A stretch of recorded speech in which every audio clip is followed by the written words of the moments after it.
your student visa is a temporary visa. Now, here is a big question. How do you go from temporary to permanent? In this video, I'm excited to share my insight on transitioning from a student visa to permanent residency in New Zealand. I'll guide you through understanding the visa landscape, the pathways to permanent residency, the essential documents you will need, and share some success tips and resources. So let's dive right in.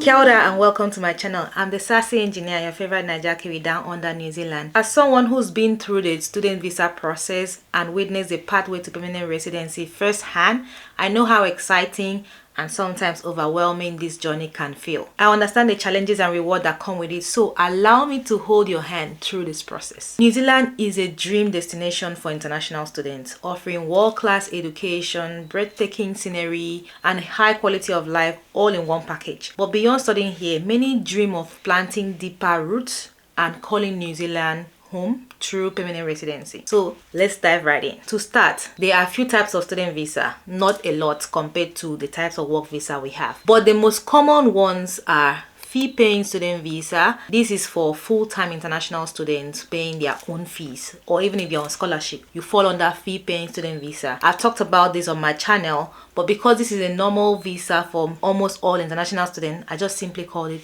student visa, New Zealand student visa. So when you hear someone say New Zealand student visa, they are most likely 95% talking about fee-paying student visa. The second one is a pathway student visa. This is for students planning to study up to 3 courses over 5 years. So the best one for you will be to get the pathway student visa. The third one is the exchange student visa, but this one technically may not really guarantee you pathway to residency because this is for those who are part of an exchange student program, meaning that they are studying in another school in a different country, then they come over to New Zealand to do a few semesters, sometimes up to 1 year, and then they go back to their home country to either complete it or just graduate, whatever the arrangement is. So that's why I'm like, this one may not add, but it's still a type of student visa. Each visa comes with specific requirements like proof of acceptance into a New Zealand educational institution, sufficient funds, very important, and health insurance, also very important.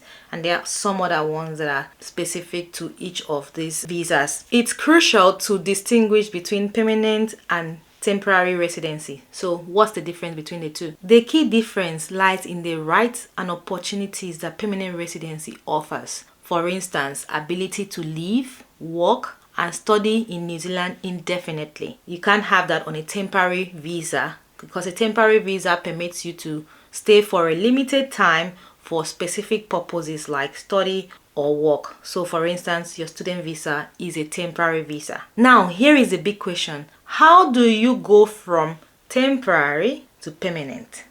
To achieve that, you need to first of all watch this video to the end. Very, very important. Okay. Then you follow Immigration New Zealand rules carefully, and always stay up to date with changes on immigration policy, because if you've been following my channel, you will see that in the last 1 year immigration policies have changed a lot. So make sure that you stay on top of those news. Now let's discuss the pathways to permanent residency. You are a student, you are studying in New Zealand, you're on a student visa, and you're thinking, I would love to stay back. How do I go around about it? First of all, you have to complete your studies. The two most common pathways to residency for international students are the skilled migrant category residence or the work to residence pathway. So skilled migrant category residence visa is one way that international students can use to get permanent residency in New Zealand. You will need to have skills in demand in New Zealand. That's the very first thing. Skilled migrant, you need to have the skills that are in demand. So to be eligible, you typically need to have a skilled occupation, and this your job should be on the New Zealand skill shortage list called the green list. I've already talked about the green list on my channel and it is continuously updated. So if your skill is not on the list, chances are that somewhere down the line in the future is going to get on the list. So fingers crossed. You will need to have relevant and recognized qualification. That's key. That means you will need to complete your degree in New Zealand, or you have to get the previous ones recognized. You need work experience. Relevant experience in your field would strengthen your application. You need to demonstrate that you have strong English skills. This is mandatory.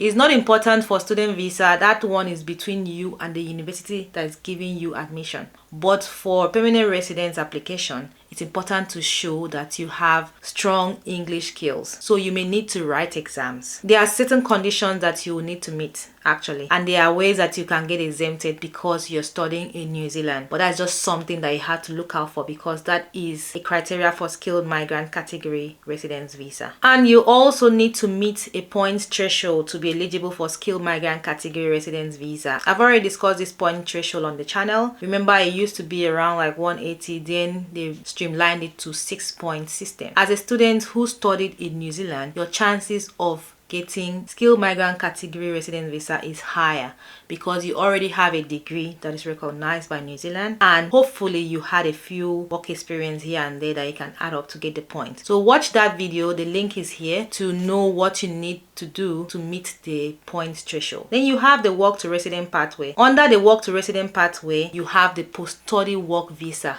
which allows you to work for any employer in New Zealand after completing an acceptable qualification. This visa can be valid for up to 3 years depending on your level of study, and it provides a valuable opportunity to gain work experience that may lead to permanent residency. You also have the accredited employer work visa. A situation where you can use accredited employer work visa is you get a job while you're studying and you are on a student visa that does not allow you to work full-time. If you are studying PhD, you shouldn't bother. If I were you, I wouldn't bother getting accredited employer work visa because my PhD allows me to work full-time. But if you are not studying for PhD, so you're doing masters for instance, and you happen to get a full-time job, first of all, does that align with your study conditions and visa conditions? If fine, yeah, okay. This is a situation where you may have to switch to accredited employer work visa, but chances are that if you change, that means you're losing your studentship. So your condition, it's very tricky. It really plays out well and nice for PhD students because you are allowed to work full-time, so you can also get a full-time job, but then you and your supervisor will have to sit down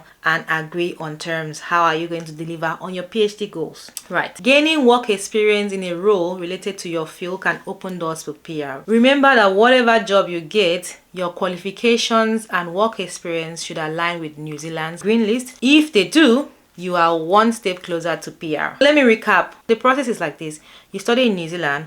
Once you complete your studies, you get the post-study work visa, and on the post-study work visa you use that to get a job. Once you get the job, apply for skilled migrant category resident visa immediately, and once that is approved, you are a resident and you hold that residency for 2 years. Then you apply for permanent residency, and then you hold that for another 3 years before you apply for citizenship. Now it's up to you if you want to apply for permanent residency. That's up to you, but you need to hold your residency for 5 years before you can be a citizen. Again, depending on the kind of job you get to while you are studying, you could actually get straight to residency. So let's say you're doing PhD and you get a juicy job that qualifies for straight to residence visa, you automatically become a resident. So what you're going to see is that there are some people that you studied with, but by the time that you are beginning your, let's say, permanent residency journey, they are already citizens because they got jobs maybe in their first year, second year, third year of their PhD, for instance, and they applied for residency and got the residency. So by the time they graduated, they are already residents in New Zealand. Their journey to citizenship will be shorter than yours. But do not compare yourself because it can become depressing. Stay focused. When you are ready, you apply for your residence visa. To succeed in your visa application, your resident visa application, you need to be organized. Here are some must-have documents. You need to have a proof of identity, obviously a valid passport or a certificate of identity. Very important. In short, you wouldn't have even come to New Zealand on a student visa if you did not have that. Character and health. You will need police certificates and medical checks to prove that you meet these requirements. And meeting these two requirements is very mandatory for permanent residency. The police certificates will be from countries you lived in. The health and character requirement is required, especially if your last certificate is up to 3 years, so you need to submit another one. Proof of commitment to New Zealand. That means evidence such as spending sufficient time in the country is needed. Sometimes depending on the route that you're taking. They will need your family details, they will need your education history, they will need your work experience history. These should be clearly outlined, your job role, responsibilities, and duration. Pro tip, always double check Immigration New Zealand's website for the latest requirements and ensure your document is accurate and complete before submission to avoid delays to your application. Okay, so that is it about the residence visa application once you are ready to apply. Now, to make this journey smoother, I will advise that you start early. Begin planning your PR pathway as soon as you arrive in New Zealand on your student visa. If you intend to stay back, network and build connections. Internships and professional relationships can lead to job opportunities that align with your PR criteria. The earlier the better. Stay informed. Immigration policies can change, so always check the official Immigration New Zealand website to know about these changes. And you could seek professional advice. You can watch my videos for that. But if your case is complicated, I always say please seek immigration lawyers or immigration advisors for personalized guidelines, especially if you have a complicated case. My YouTube channel is also a great resource for you. Your journey to New Zealand, achieving permanent residency in New Zealand, is a rewarding journey. It's stressful, but it's rewarding. It takes planning, effort, persistence, and adherence to immigration policies. You don't want to taint your record before you even start the journey. Okay, so if you're just starting as an international student or you're already on your way, remember that every step you take brings you closer to making your New Zealand dream a reality. Don't forget to like, subscribe, and share with anyone who might benefit from this information. And if you have any questions or want me to cover a specific topic, drop a comment below. Thanks for watching. Toodles. Anywhere you go, you belong. Anywhere you say